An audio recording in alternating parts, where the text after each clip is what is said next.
Professor. Obrigada. Bom dia! Bom dia! Aê! Gente, eu sou Rose, sou da Rede Jubileu. É uma organização que nasceu dessa história que a gente vai comentar agora, que vocês contaram. Né? Então, a gente tem uma história aí de pelo menos 25 anos, que não vai dar para contar toda. Vocês já começaram a fazer essa memória aqui e é muito bacana. Eu vou pedir ajuda porque eu preparei um pouco essa memória a partir de algumas imagens, de algumas coisas e tentando já... Está muito alto, né?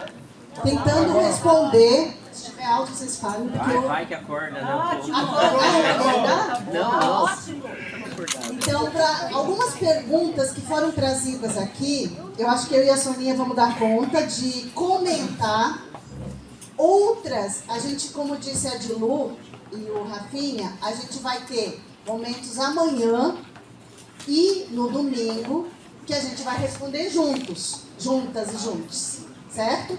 Então, esse é um primeiro combinado, para a gente também não ficar... não comentou a minha pergunta do grupo, mas a gente está absorvendo tudo isso para depois a gente ir respondendo. Inclusive, tem companheiros e companheiras que vão trazer algumas das respostas que a gente, inclusive, está construindo. Porque o plebiscito ele não vem pronto. Ele faz parte de um processo de construção. Então, eu vou ficar aqui mais para a lateral para a gente poder conversar. E aí eu vou pedir ajuda para o Rafinha para já passar a primeira tela. E aqui é só para concordar com vocês, né? Que o plebiscito é um exercício de cidadania, de participação popular, de democracia, de educação popular. Porque a gente vai ao encontro das pessoas. E aqui eu ouvia já de manhã o relato do Nonato, ontem também, né, Soninha? Nos plebiscitos anteriores, as escolas foram fundamentais para essa educação popular, né? As universidades. Então, para afirmar o que vocês trouxeram, que é uma ferramenta de organização e mobilização. Então, é exatamente para isso. Nós estamos falando aqui do plebiscito popular. Porque, inclusive, vocês vão ver na cartilha, a gente, depois, para quem ainda não conseguiu olhar, depois vai poder folhear, na primeira parte, a gente fala que a nossa Constituição, ela reserva ali um espaço para a democracia participativa direta e a representativa. Mas no Brasil a gente tem mais a democracia, a gente exercita mais a representativa do que a direta. Então nós tivemos plebiscitos oficiais do desarmamento, nós tivemos do modelo república, parlamentarismo, mas pouquíssimas experiências que a gente teve oficiais. Então aqui a gente vai falar da nossa experiência popular, né? Nessa linha da nossa democracia participativa, né? A partir de nós, movimentos sociais e organizações. Pode passar, Rafa, por favor. Então, também dizer que nós estávamos... O primeiro plebiscito, alguém sabe quando foi o primeiro plebiscito popular? Fred sabe, né, Fred? Quando foi o primeiro plebiscito popular convocado pelas organizações populares, movimentos e igrejas? 2000. A ALCA foi a segunda experiência. Então, para dizer que no final dos anos 80 e 90, nós tínhamos um contexto no Brasil de um alto endividamento público, não só no Brasil, em todos os países do globo, do hemisfério sul, do sul do globo, Ásia, África, Brasil.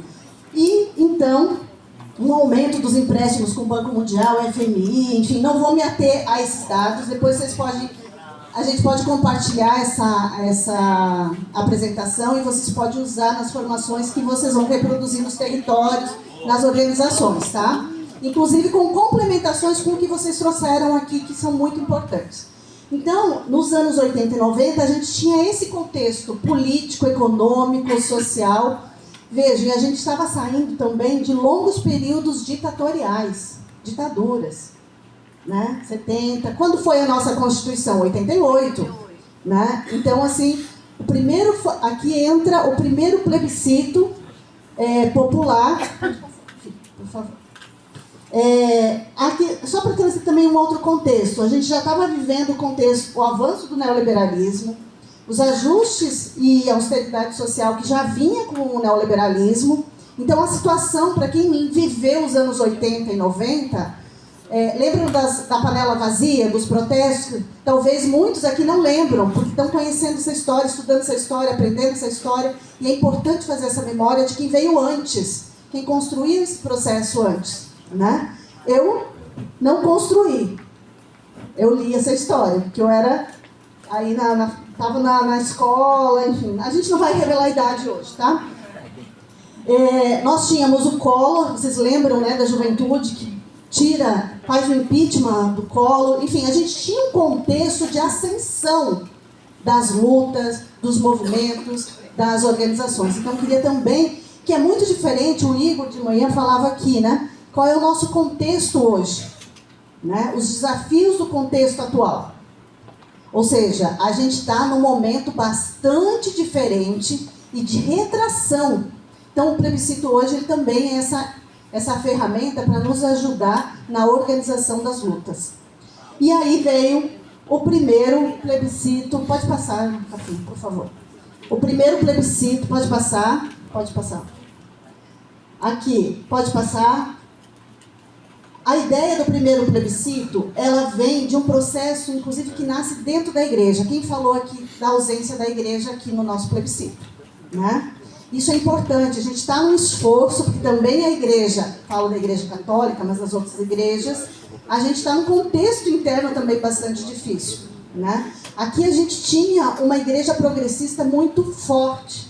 Então, as Semanas Sociais Brasileiras, para quem conhece esse processo, ele ajudou a organizar, em 97, 98, 99, vários debates sobre o problema que a gente estava vivendo na economia e organiza o plebiscito da dívida. Que eu trouxe aqui, inclusive, a camiseta, filha única, do plebiscito da dívida. Depois, se vocês quiserem, tem mais ali. Inclusive, aqui dialoga com uma questão que vocês trouxeram. Qual é a metodologia que nós vamos usar na comunicação? Há 25 anos atrás, ou 23 anos atrás, a gente usava muito papel, cartilha, camiseta, jornal. Depois a Soninha vai falar também aí dos materiais que a gente produziu. Mas hoje a gente tem um novo desafio, que são as redes sociais. Pode passar aqui, por favor. Aqui, ó, para a gente pensar um pouco da metodologia que foi usada. Essa aqui é uma barraquinha do plebiscito da dívida. No ano 2000, a gente colocava mesa na rua, caixa. Quem carregou caixa da dívida ou da álcool? Olha aí, ó. A gente pegava caixa de sapato, né? Caixa de arquivo, colava, a gente tinha a identificação da urna. Foi essa forma que a gente usou nesse período. Com os sindicatos, com as igrejas, nos metrôs, nos ônibus. Como que a gente vai fazer esse ano? Então, já deixo aí dialogando com as perguntas que vocês trouxeram, né? E a gente, é uma oportunidade, os grupos, vocês falaram isso, de dialogar com as pessoas, de ir ao encontro. Mesmo que a gente tenha uma votação híbrida, que a gente está dialogando, né, com essa possibilidade de ser virtual e presencial, mas teve um grupo, que eu não lembro agora qual falou, da importância de estar com as pessoas, que é aí onde você conquista para a luta. Né? A gente já escutava depoimentos de pessoas que se engajaram na luta e hoje são militantes, na época estavam com 14 anos, 17 anos, e hoje são dirigentes, porque partiram desse processo. Então, o quanto ele é importante no sentido da metodologia. A gente não vai ter o tempo que a gente teve, o da dívida foram praticamente 5 anos organizando. O da ALCA, pode passar, também foi por aí. E aqui eu trago um pouco de como a gente fez, tinha o cartaz do plebiscito da dívida. Esse é um material que ele retorna para as pessoas que participaram do plebiscito os resultados. Então essa é uma preocupação também com a continuidade que vocês trouxeram aqui. Né? Não basta fazer a coleta de votos, o processo de educação antes, mas como que a gente faz a devolutiva e continua a luta. Então, teve um processo, e é por isso que eu falo que a organização que eu atuo hoje, o Jubileu Sul, que significa perdão das dívidas, e a gente não usa mais perdão, a gente fala em ilegitimidade das dívidas, continua fazendo esse trabalho, né, de educação popular, traduzindo os temas. Pode passar, Rafinha. Aqui já começando a falar da ALCA, que a ALCA começa junto com esse processo aqui, final dos anos 90, 98, 99, já esse debate também sobre a ALCA. Então, enquanto a gente estava fazendo o plebiscito da dívida, entregando os resultados do plebiscito da dívida para o governo, porque a gente fez isso também é importante a gente trazer aqui, dialogando com o que vocês trouxeram, para onde a gente direciona os resultados. A gente levou para o presidente, na época, a gente foi para o Congresso, a gente entregou teve um grupo que foi para Washington levar os resultados do plebiscito da dívida, ou seja, a gente fazia essa movimentação para esse diálogo também. Aqui também trazer, aí em 2002 veio o plebiscito da ALCA. Gente, eu estou pulando um monte de coisa, mas eu sei que a Soninha vai dar conta de responder outras. A gente tinha um outro contexto também. Vejam que são temas complexos. Nenhum tema aqui é fácil, né? Falar de economia é difícil. Tanto é que a gente usava o símbolo da panela vazia como um elemento aí para dialogar sobre a questão da dívida. E depois, quando veio a ALCA, que também não é fácil, e a gente fez um monte de material. De novo, o desafio da comunicação e do pensar como que a gente produz materiais hoje para comunicar o nosso plebiscito, né? A jornada, né? 6x1, a questão da tributação. E nós também tínhamos um outro contexto em 2002. E foi muito importante em 2002, porque o que aconteceu em 2002? Além do plebiscito da ALCA? Eleição do Lula. E tinha muito diálogo, né? Será que um processo não vai se sobrepor no outro? Será que a gente vai dar conta dos dois? E na nossa avaliação, a gente acha que foi super importante o plebiscito da ALCA, deu força para a campanha. Então também pode ser, pensando aí no ano que vem, o quanto é importante um plebiscito também, se a gente souber fazer um processo de articulação, de somar as energias, a unidade, as forças, enfim, né? E aqui a gente tinha um contexto, primeiro, o que é ALCA? As pessoas falavam, ALCA o quê? Ao caralho. Ao caralho, era né? Isso mesmo? Enfim. Então, foi um desafio traduzir, porque ALCA tem a ver com soberania. Quem escutou falar em soberania? Eu não tinha, assim, a gente escuta na escola, nos movimentos, mas como que traduz isso? Então, lá fomos nós, aqui, a Marcha Mundial de Mulheres foi protagonista nesse processo, assim como o MST, os sindicatos. Pode passar, Rafinha. E a gente teve aqui, só pra gente, foi todos os plebiscitos, até, acho que o da Constituinte, que foi diferente, senão todos eles foram no período da Semana da Pátria. A gente concentrava as votações, né? Então, a gente fez aqui, inclusive, o da ALCA e Alcântara, a gente entregou na Embaixada dos Estados Unidos os resultados. Pode passar, Rafinha. Aqui um pouco de algo das imagens, né? O quanto a imagem comunica e até onde ela não comunica mais, né? Então, acho que é um desafio também aí para a comunicação. Eu sei que hoje a gente disputa também nessa área. Então, eu trouxe aqui só para vocês verem. Nós temos o da dívida, da ALCA. 2010 foi o plebiscito popular pelo limite da propriedade. 2007, antes teve a Vale é Nossa, o debate sobre a reestatização da Companhia Vale do Rio Doce. E depois, em 2013, 14, o plebiscito popular por uma nova Constituinte. Pode passar. Aqui só para uns dados interessantes, eu acho que para a gente se desafiar. Quando a gente pensa em memória, em processo, em tempo, vocês falaram do tempo, né? De organização dos plebiscitos, e o tempo que nós temos hoje, o da dívida e da ALCA, pelo menos a gente estava aí com 5 anos de processo, né? Então é desafiador, e aí os números traduzem isso também, né? A gente chegou a alcançar 4.000 municípios no Brasil, no da ALCA. A gente tinha contado E eu falo isso porque eu estava na secretaria nessa época. E a gente tinha 150 mil ativistas no Brasil inteiro atuando na ALCA, no plebiscito popular. E isso foi traduzido em urnas e foi traduzido em votos depois, né? 46 mil urnas, né? Eu lembro que Espírito Santo atingiu quase mais do que 50% da população votante do estado. Ou seja, isso é um número bastante significativo. Pode passar. Aqui a entrega, isso aqui foi em 2003, quando a gente fez um novo abaixo-assinado pedindo um plebiscito oficial para o governo brasileiro na época. Então a gente fez um abaixo-assinado, levou os abaixo-assinados no Congresso, entregamos na CCJ. Pode passar.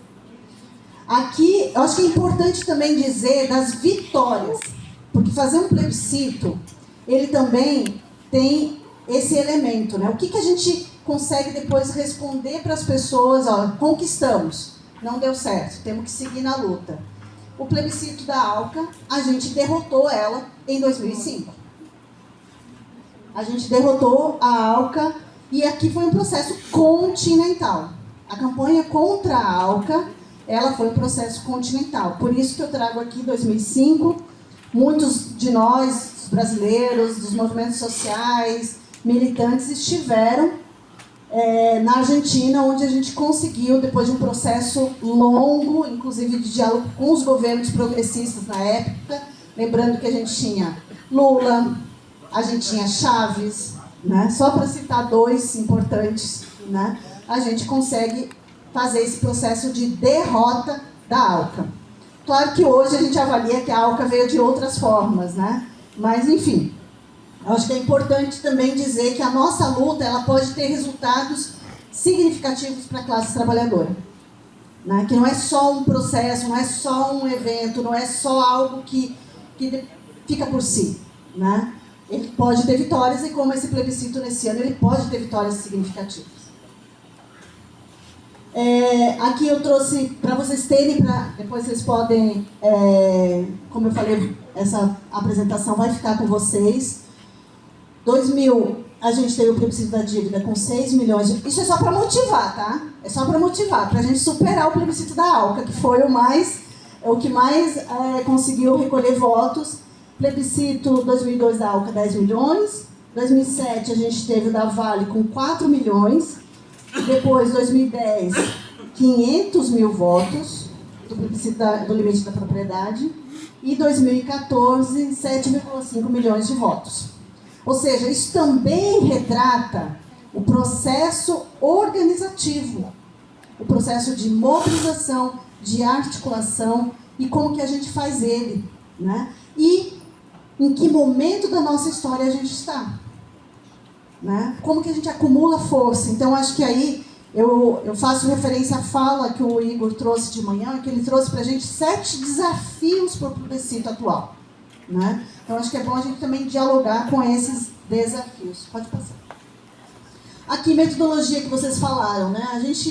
Vejam que a gente está falando em períodos tecnológicos também diferenciados. Não é só de organização da luta. Então, a gente tinha materiais unificados, orientadores do plebiscito, cartilha, como eu já falei, materiais pedagógicos diversos, podcasts, vídeos, jornais, panfletos, enfim, camisetas, curso de formação, que a gente está aqui. Todos os plebiscitos foram precedidos de processos de formação, que é uma imersão sobre os conteúdos.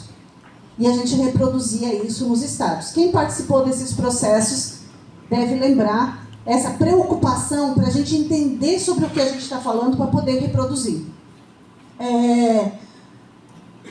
Panfletagem, a gente usava muito isso, e eu acho que é fundamental, né, pensar em panfletagem e outras formas que a gente... Lambe, slam, teatro, que outras formas a gente pode hoje utilizar para fazer o plebiscito acontecer. Aqui também dentro do processo, mesmo nessa linha, né, de como a gente fez. A gente não tinha processo de votação eletrônico na época. Foi todo ele presencial, né? Então, tudo que a gente pensou nos outros plebiscitos teve essa linha de organização. A gente tinha plenárias, os comitês estaduais, comitês locais, ações nas escolas, nas universidades, materiais direcionados para públicos diferenciados, mulheres, juventudes, estudantes, professores, né? Então essa é uma preocupação também que a gente pode já colocar aqui nos rosinha, né? Que materiais a gente quer produzir para esse diálogo. E fechando, né, a nossa famosa barraquinha, que nos processos dos outros plebiscitos a gente usou muito isso, né, como forma de dialogar com as pessoas, porque esse é um elemento também que é importante que vocês trouxeram aqui. Nem todo mundo está na escala 6x1, mas está na informalidade, está em outros locais, mas passam no metrô, passam no ônibus, né, vão na igreja. E aí trago para mim também o desafio da presença, da gente fazer esse debate nas igrejas, seja ela de qual fé professa. Porque aí também tem um debate fundamental a ser feito, né? O papel das igrejas nesse modelo de sociedade que a gente vive hoje. Então, para a gente fechar, Rafinha, é isso. Espero que tenha contribuído, principalmente com essa ideia de que plebiscito é sinônimo de mobilização, organização e educação popular.